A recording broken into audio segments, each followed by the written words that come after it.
Bismillah ar-Rahman ar-Rahim. Alhamdulillah, wa salatu wa salamu ala Rasulullah. We continue reading from Imam Al-Ghazali's Jawahir al-Quran wa the Juz of the Quran in spares. In the last session, we have read verses 104 and 105, and with the context that which is related to the themes in these verses. In this session, we'll be dealing with verses 111 and 112, but it's important that which is between 105 and 111, there is one major theme. It is building, during the time of the Prophet ﷺ, of course, building a mosque for harm, Masjid Dirar. This is, so you have a masjid that is established for piety from the very beginning, and that would be the mosque of Quba, not very far really from Medina itself. So the Prophet ﷺ prayed there, established this masjid, the first masjid, the first mosque in Islam. The whole earth is one big masjid. The whole globe is one big masjid. وَجُعِلَتِ الْأَرْضُ مَسْجِدًا وَطَهُورًا. The whole globe, the whole earth is one big masjid, and you can basically, it's a source of purity with its earth, with the water. It's one big masjid, one big sign. And it's beautiful how sometimes you can look up mosques in the desert, simply nomads, Bedouins, travelers who would arrange some small stones to give the shape of a mosque. If it makes them really happy, that's fine. But maybe it is necessary to give to show the direction of the Qibla. But the nomads, they know the Qibla anyhow. They know it during the day, if they look at the sun. They know it at night when they look at the stars. For them, I don't think it's a big deal. But the whole globe is one big mosque. On the way to Medina, the Prophet ﷺ stopped in Quba. He built the mosque. Fast forward, so this will be 622, when the Prophet ﷺ was almost on his way. He was practically going to leave to Tabuk, and this mosque that was built for harm was established. This is verse 107. There are also those hypocrites who set up a mosque only to cause harm. وَالَّذِي اتَّخَذُوا مَسْجِدًا ضِرَارًا وَكُفْرًا وَتَفْرِيقًا بَيْنَ الْمُؤْمِنِينَ وإرصادا لمن حارب الله ورسوله من قبل وليحلفن إن أردنا إلا الحسنى والله يشهد إنهم لكاذبون لا تقم فيه أبدا لمسجد أسس على التقوى من أول يوم أحق أن تقوم فيه رجال يحبون أن يطهروا والله يحب المطهرين.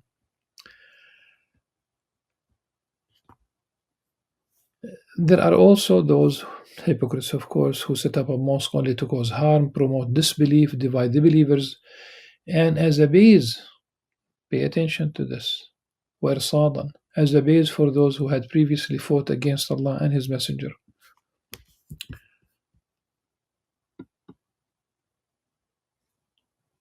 I'll get back, inshallah, to the story of Abu Amir Rahib.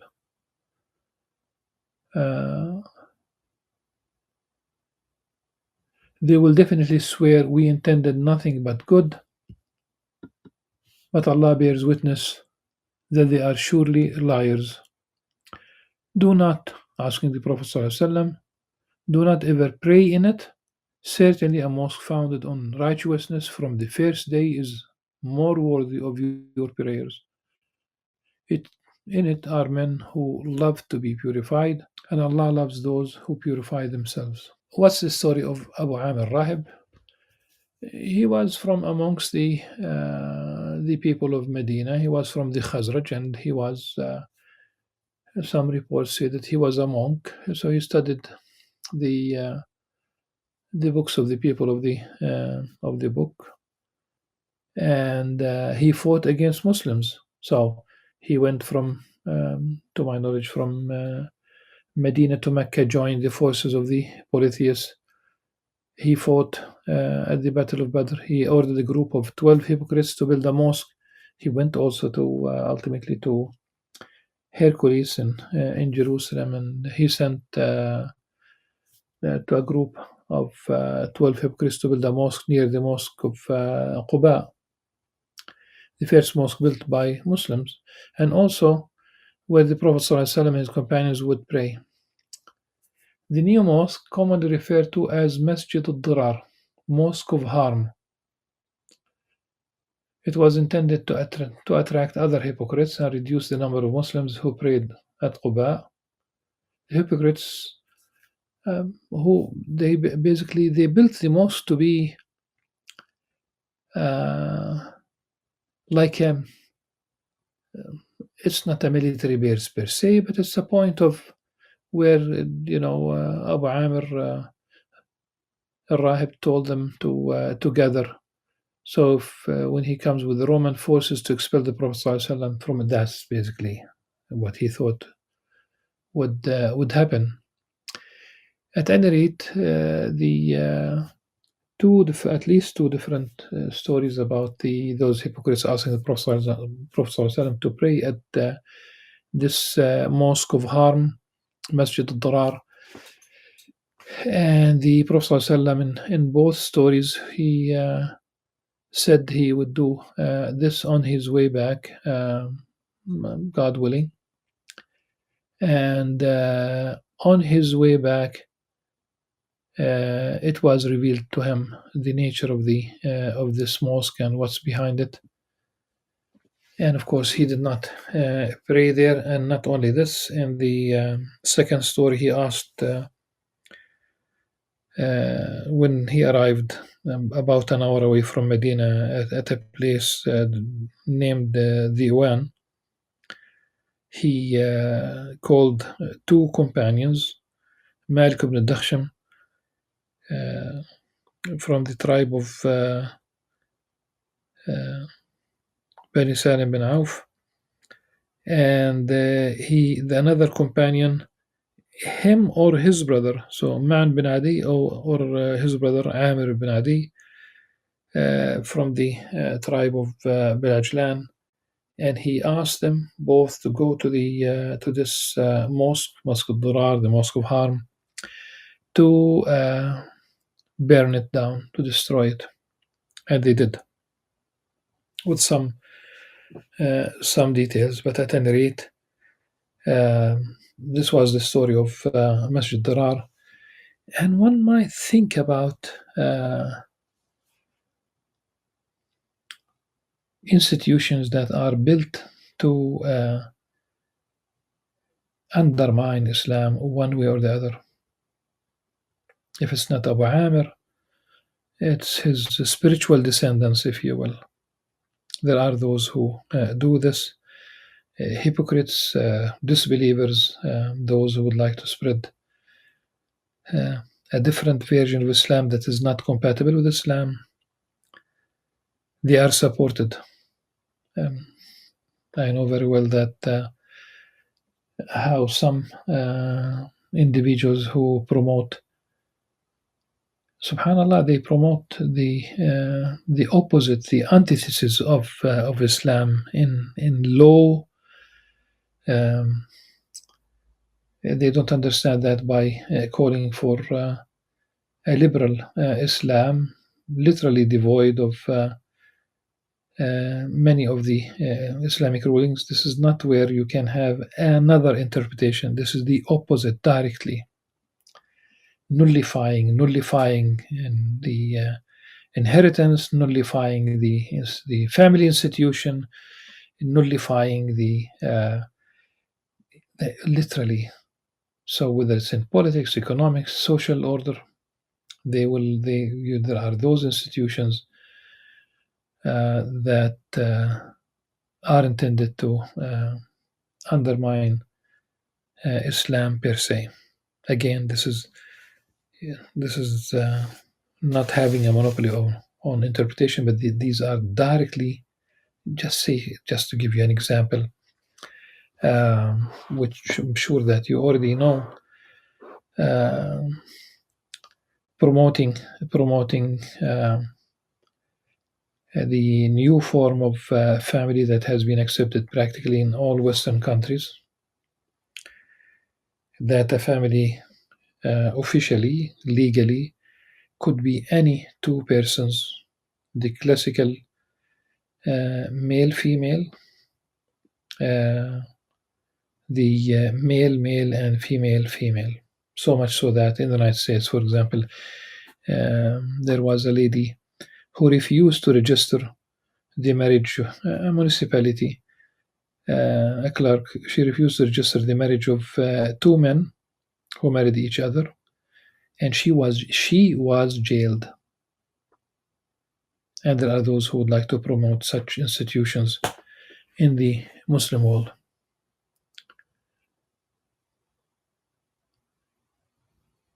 So the Prophet it is brought to his attention, and he is invited to pray for in a mosque that has been established from the first instance, from the first day. It is founded on righteousness. لا مسجد أسس على التقوى من أول يوم أحق أن تقوم فيه. And it describes the people who are there. They love to be purified. They love to purify themselves. Purification. Of course, we have the purification of al-Zahir. Purification of al-Zahir is the place, the clothing, and the body of the, so whether it's the ablution or ghusl, which is tantamount to a full shower.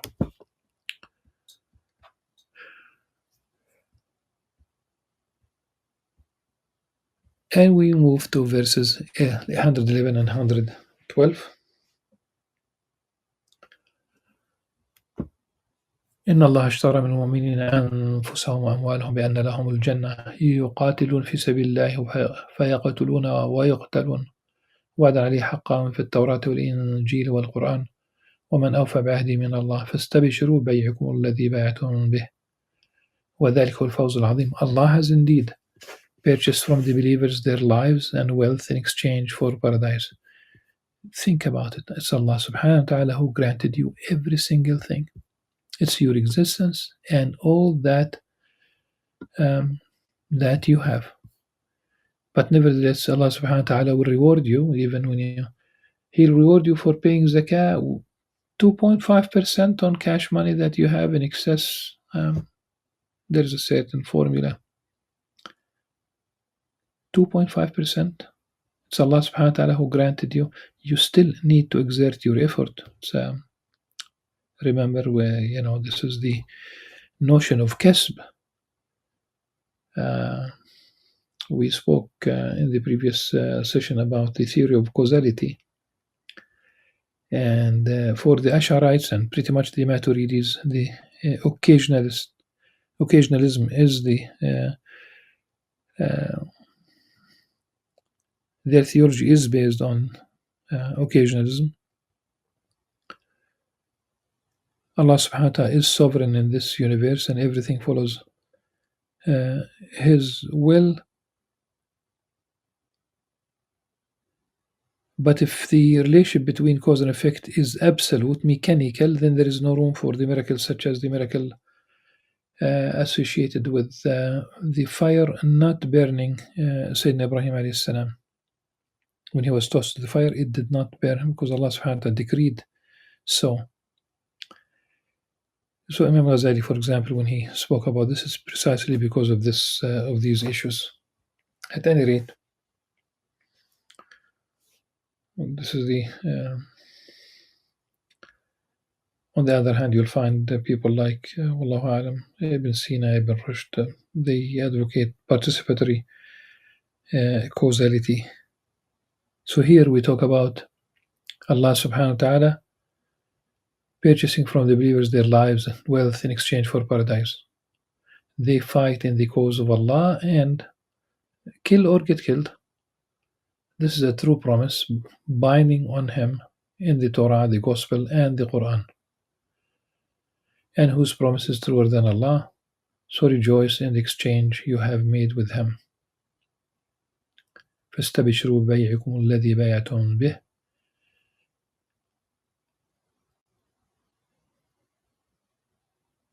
You are winning anyhow. You are profiting anyhow, regardless of the result. That is truly the ultimate triumph. We have now in verse 112 a beautiful description of the believers. They are, first of all, they are those who repent, at-ta'ibun,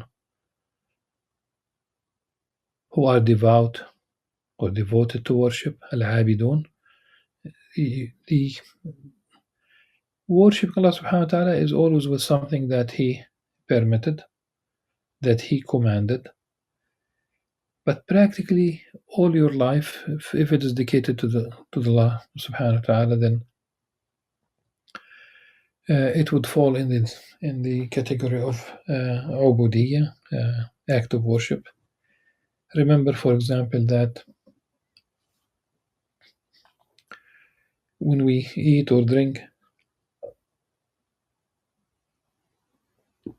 and if we forget to say Bismillah at the beginning, we are invited to say Bismillah during any time of the meal, of Bismillah awwal wa akhir, in the name of God, its beginning and its end. Do apply this to your office, to your work as a professor, as a carpenter, as a physician, as a driver, as an engineer, as a teacher. Regardless of your work, regardless of what you are up to, as a student, Bismillah awwal wa akhiruh. Your family, Bismillah awwal wa akhiruh. Tilling the land, sowing the seeds, irrigation, weeding, harvesting, Bismillah. Bismillah awwal wa akhiruh, Bismillah. So at-ta'ibun, those who repent, repenters. Those who are devoted to worship, al-abidun. Those who praise their Lord, al-hamidun. Those who fast, as-sa'ihun. Many scholars said that sa'ihun, it's about those who fast. Okay? Because in fasting you are leaving between dawn and sunset, of course, food, drink, and intimate conjugal relations between the spouses.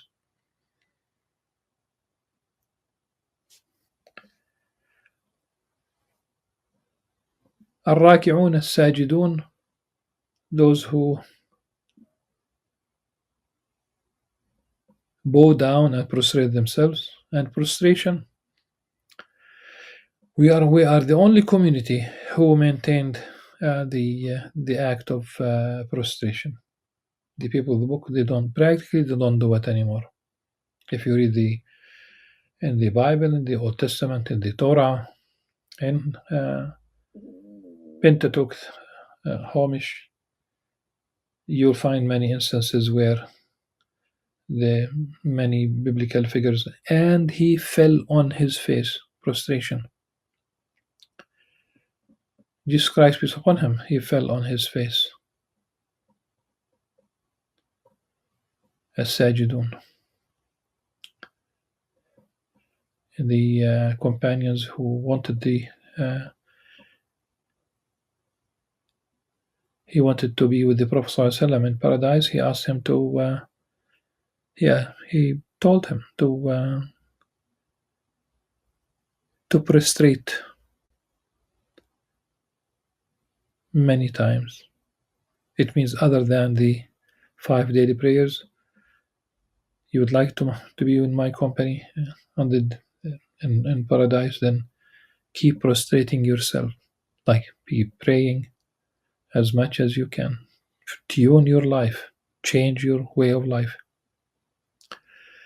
الآمرون بالمعروف والنهون عن المنكر, those who encourage good, advocate good, and forbid evil. We are shy, we are reluctant. You can do that in a very polite way. What is it that we are talking about? We might not advocate the good and prohibit evil because of whatever concerns we have. People might think that you will lose your job. People might think you will lose your friendship if you tell someone that, a brother, uh, a sister, if that's really the other way around, but could be also uh,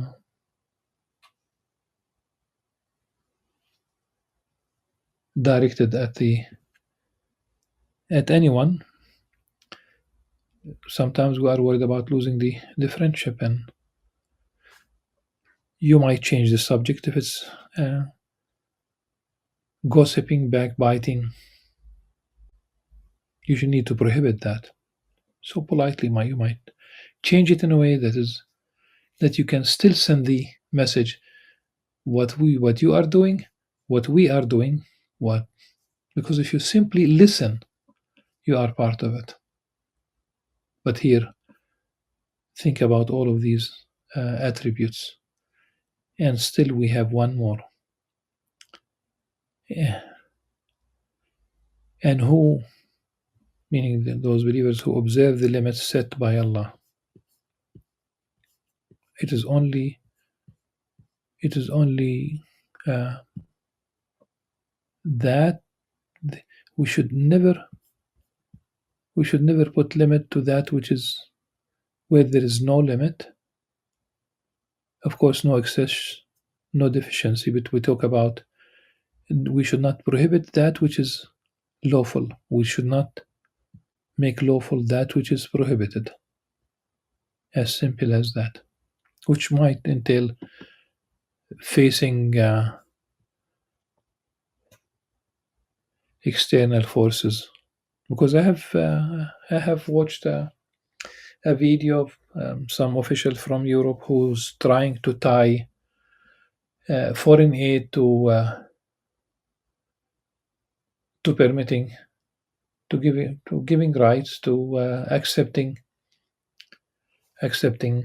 um, homosexuality legally in the Muslim world, and also this new form of the family, male male, female female. And the issue is not should never be. We have two things here. We cannot, we should not, we ought not uh, legalize or render that which is prohibited legal, lawful. The other way around, of course, is true. That's one thing.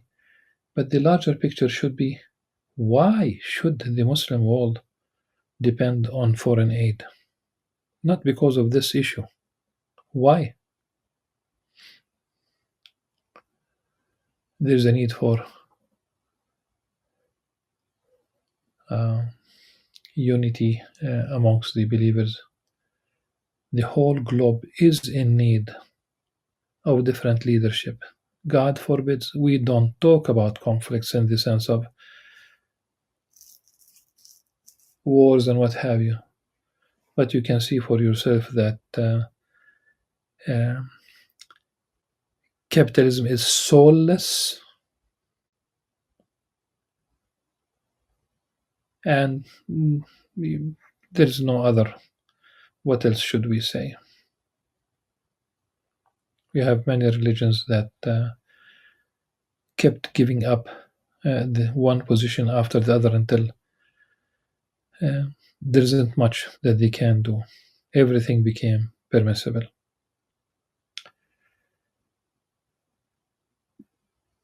To I'll end with the following story. The About 20 years ago, maybe 22 years ago, the Bishop of New Hampshire, this is New England, northeast United States, was crowned bishop by his male lover. The bishop was previously married. He had adult children, daughters, and there were about 36 bishops from around the world who attended his crowning, and he is the first one to be publicly crowned in the Episcopalian Church as such. That was big news then. Probably it's not big news anymore. Suffices, inshallah, for this session. Inshallah, we'll be able to cover the very last three verses of Surah Tawbah in the next session. Until then, subhanakallah wa bihamdika, ashhadu an la ilaha illa anta, astaghfiruka wa atubu ilayk. Assalamu alaikum wa rahmatullahi wa barakatuh.